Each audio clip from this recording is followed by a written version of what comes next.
Hi students, next topic is hydrated salts and water of crystallization.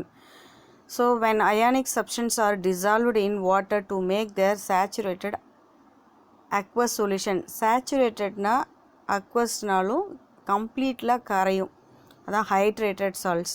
So the ionic substanceனா, for example, we can eat salt. Without salt we cannot make anything in our food. So அந்த மாதிரி நம்ம food ஐட்டம்ஸில் உப்பு இல்லா பண்டம் குப்பை இல்லைன்னு சொல்லுவாங்க. அப்போ வந்து உப்பு வந்து நம்ம ஆட் பண்ண நம்ம சாப்பிட்ற உப்போட பேர், தட் மீன்ஸ் சால்ட்டோட நேம் என்னென்னா சோடியம் குளோரைட். அது என்ன பண்ணுன்னா அதோட வாட்டரில் டிசால்வ் ஆகும்போது அயானிக் சப்ஸ்டன்ஸ், அதான் வந்து ionic substance are dissolved in water. நம்ம இப்போ பார்த்தோம் இல்லையா, கான்சன்ட்ரேஷன் ஆஃப் சொல்யூஷன் எப்படி ஃபார்ம் ஆகுதுன்னா சொல்யூட் ப்ளஸ் சால்வெண்ட். அதுக்கு example sugar plus water, salt plus வாட்டர்னு சொல்லலாம். ஸோ இங்கே வந்து சால்ட்டை வந்து வாட்டரில் கரைக்கும் போது ஃபுல்லாக டைல்யூட் ஆகிடுது இல்லையா, கரைஞ்சிடுது இல்லையா, அதுதான் வந்து hydrated salt. So there ions attract water molecules which them attached chemically in certain ratio. அப்போ வந்து அது வாட்டரோட ரியாக்ட் ஆகி அயனைஸ் ஆகி என்ன பண்ணும், சோடியம் வந்து sodium chloride NaCl plus H2O அப்படின்னா என்ன ரியாக்ஷன் ஃபார்ம் ஆகும், H2Oனா வாட்டர் நமக்கு தெரியும். ஸோ அப்போ வந்து க்ரஸ்ட் எது ஃபார்ம் ஆகும், கிறிஸ்டல்ஸை ட்ரை ஆகிடுச்சுன்னா, வாட்டர் வேப்பர் ஆகிடுச்சுன்னா நம்மளுக்கு வந்து சால்ட்டாக வருது இல்லையா, சீ வாட்டர்லேருந்து நம்ம வந்து உப்பு எடுக்கிறோம். அதை கிறிஸ்டலைசேஷன் பண்ணி அதை குளிர் வச்சு அதை வந்து ட்ரை பண்ணி எவாப்ரேஷன், அதுக்கு பேர் நம்ம 9th ஸ்டாண்டர்ட்லேயே படிச்சிருப்போம். எவாப்ரேஷன், அந்த ப்ராசஸ்க்கு எவாப்ரேட் பண்ணால் வாட்டர் எவாப்ரேட் ஆகிடும் சன்லைட் மூலயமா. அப்போ வந்து வாட்டர் கிறிஸ்டலைசேஷன். இன்னொன்று வந்து நம்ம ஐஸை வந்து ஐஸ் பீஸ் மாதிரி ஃப்ரீஸ் பண்ணுறோம் வாட்டரை. ஸோ அதை வந்து ஃப்ரீஸ் பண்ணால் கூல் பண்ணாக்கா வந்து தட் மீன்ஸ் ஃப்ரீஸ் பண்ணால் நமக்கு வந்து கிறிஸ்டல்ஸாக ஃபார்ம் ஆகும் வாட்டர். ஸோ இந்த மாதிரி hydrated salts. So what is meant by hydration? When ionic substances are dissolved in water to make their saturated aqueous solution, their ions attract water molecules which then attached chemically in a certain ratio. This process is called hydration. These ionic substances crystallize out from their saturated aqueous solution with a definite number of molecules of water. So the number of water molecules found in the crystalline substance is called water of crystallization. Such salt are called hydrated salt. அதான் அந்த வாட்டர்லேருந்து water of crystallization, such salts are called hydrated salts.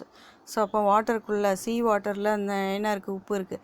அதை நம்ம வந்து வெளியில் வந்து evaporate பண்ணும்போது என்ன ஆகுதுன்னா வாட்டர் வேப்பர் ஆகிடும், கிறிஸ்டல்ஸ். இப்போ உப்பே வந்து நம்ம வந்து மழை டைம்லாம் பார்த்திங்கன்னா டைல்யூட் ஆகி கொஞ்சம் தண்ணியாக இருக்கும். இதுதான் வந்து ஹைட்ரேட்டட் சால்ட்ஸ். வாட்டர் வேப்பர்ஸோட ரியாக்ட் ஆகிடுச்சு, டைல்யூட் ஆகிடும். On heating these hydrated crystalline salts they lose their water of crystallization and become amorphous or lose their colour. அப்போ அதோட கலரையும் சேஞ்ச் பண்ணிக்கும். ஸோ அதுக்கு எக்ஸாம்பிள் ஹைட்ரேட்டட் சால்ட்ஸ் என்னென்னு பார்க்கலாம். காமன் நேம் ப்ளூ விர்ச்சியால், நேம் ஐயூபேக் நேம் வந்து காப்பர் 2 சல்ஃபேட் பென்டாஹைட்ரேட், வாட்டர் கலந்துருக்கிறது காப்பர் சல்ஃபேட், அதில் வந்து பென்டாஹைட்ரேட். பென்டானா 5 வாட்டர் மாலிகூல்ஸ் வந்து இருக்குது. So CuSO4 5H2O. This is the molecular formula of copper 2 sulphate pentahydrate. Epsom சால்ட்னா மெக்னீஷியம் சல்ஃபேட் ஹெப்டாஹைட்ரேட். ஹெப்டானா 7 வாட்டர் மாலிகூல்ஸ். ஹைட்ரேட்னா வாட்டர் மாலிகூல்ஸ், ஹெப்டானா 7. So magnesium sulphate formula MgSO4 7H2O.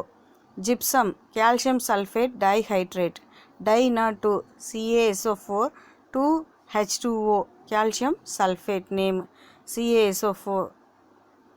தென் green vitriol, இது வந்து common name, IUPAC name வந்து iron 2 sulphate heptahydrate. ஹெப்டானா 7 சொன்னேன். Iron sulphate வந்து அயன் 2னா FeSO4 7H2O. ஒயிட் விட்ரியால்னா zinc sulphate heptahydrate, ZnSO4 7H2O.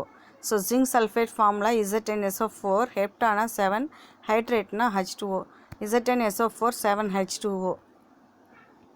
So next we can study about copper sulfate pentahydrate copper sulfate. இது எப்படி வந்து இதை வந்து வாட்டர் மாலிகூல்ஸை ரிலீஸ் பண்ணிவிட்டு எப்படி கலர் சேஞ்ச் ஆகுது, காப்பர் சல்ஃபேட் பென்டாஹைட்ரேட்டாக இருக்கும்போது என்ன கலரில் இருக்குது? ப்ளூ விட்ரியால் இதோட நேமே.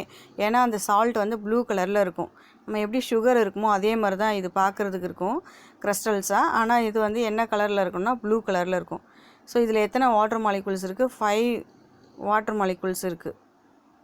So the number of water molecules in blue vitriol is 5. So it is water of crystallization is 5.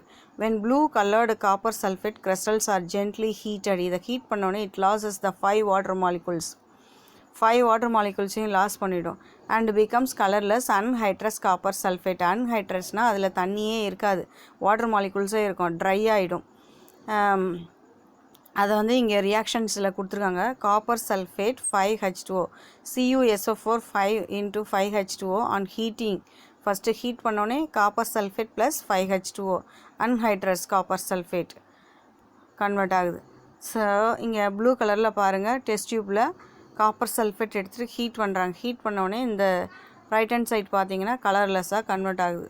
So you add a few drops of water. திரும்ப நம்ம வாட்டரை add பண்ணோடனே to cool ஆகி the colorless anhydrous salt again turns back into blue color hydrated salt. திரும்பவும் blue கலராக change ஆகிடும். So இங்கே நீங்கள் பார்த்தீங்கன்னா ஈஸியாக உங்களுக்கு புரியும்.